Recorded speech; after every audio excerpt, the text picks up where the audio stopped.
صباح الخير يا جماعة. جمعة مباركة إن شاء الله وفيديو جديد كده بقى من مكان الحدث. يعني في حد كان بيسألني كده بيقول لي هي النوادي دي بتقدر إزاي تحافظ على مستواها طول الوقت، وإزاي بتقدر تصرف على كل الأعضاء دول. فده لفت انتباهي وقلت أعمل فيديو من جوه نادي يعني.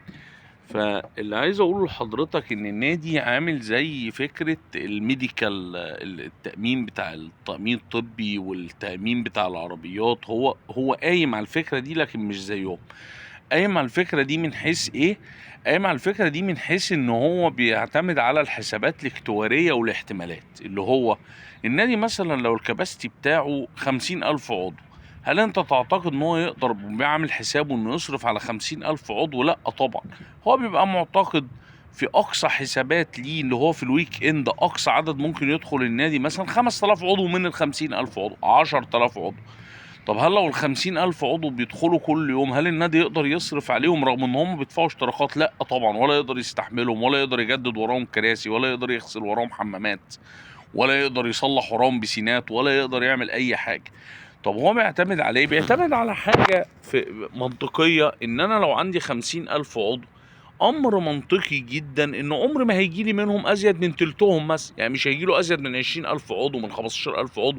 ده في اسوأ الحالات، وفي يعني في اعظم المواسم اللي النادي ممكن يشتغل فيها. فهو بيعتمد على دي، ان انا باخد ايرادات من 50,000 بني ادم عشان اصرف فيهم على 20,000 بس في معظم الاوقات. طب ده بقى ياخدنا لحته مهمه قوي. وانت بتشترك في نادي، اعتمد دايما على انك انت، اهم نصيحه ممكن اقدمها لك، اشترك دايما في نادي جنب سكنك. ليه بقى؟ عشان تلعب انت على الناحيه التانيه. هو دلوقتي النادي بيعتمد اصلا في فكرته على ايه؟ ان هو ياخد فلوس من الاعضاء اللي ما بيجوش عشان يصرف بيها على الاعضاء اللي بيجوا. هي تتقال كده بالظبط.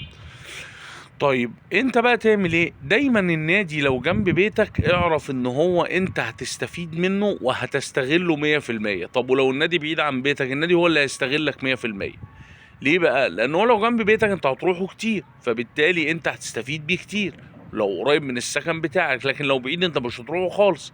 النادي بقى فكرته قايمه على دي برضه، على ان الاعضاء اللي بعيد هم اللي ما بيجوش معظم الوقت، لكن الاعضاء القريبين هم اللي بيجوا معظم الوقت. فانا لما اجي اشترك دايما اشترك في نادي قريب من بيتي، بحيث ان انا اقدر استغله في اني اقدر اروح هناك اوقات كتير جدا.